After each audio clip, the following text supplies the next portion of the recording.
Hi, my name is Seth Shostak, and I'm Senior Astronomer at the SETI Institute in lovely, glamorous Mountain View, California, which is in the heart of the Silicon Valley. My day job, is to look for aliens. I'm part of SETI, Search for Extraterrestrial Intelligence. So we're trying to find the aliens at home, in situ.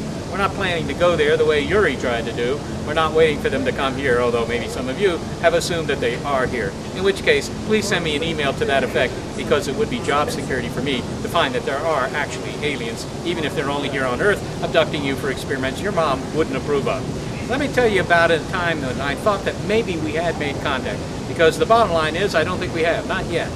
And it was about 12 years ago when I was driving home after a late night party. It was about 11, 12 o'clock at night. I was listening to a late night talk radio show, and the host was saying, I wish Seth would call me because I've gotten word here on the internet that we have found a signal from space.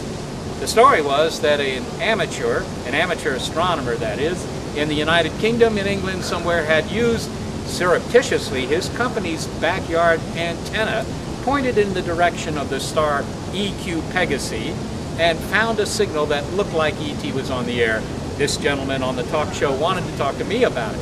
Well, I was a little suspicious because I had written an article for the web only a couple of weeks earlier about observations of this part of the sky where we had not found a signal, and I thought that was awfully coincidental. From the beginning I thought this was a hoax, but it was so convincing because it was on the web, and people believe what's on the web. It was so convincing that not only were many of the listeners to this show convinced that we have indeed picked up a signal, but in fact astronomers around the world were asking themselves, could it be that we've actually found ET, or that at least this guy has found ET? In fact, this went so far that radio astronomers in Australia used big instruments, real telescope time, and their own personal time to try and track down this signal. Now it turns out it was all a hoax. In the end, it was just a joke. Well, you can expect a lot of this in the next 10 to 20 years because we're ramping up our search for ET, and if SETI is going to succeed, it might in fact do that within 24 years because our ability to search the skies is getting better and better all the time.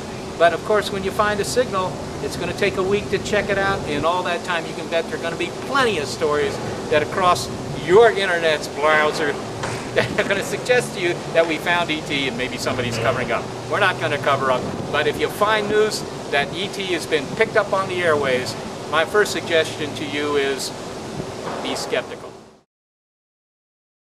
This is a toast to Yuri's night, and Yuri Gagarin, of course, the first person into space, but of course, certainly not the last person into space.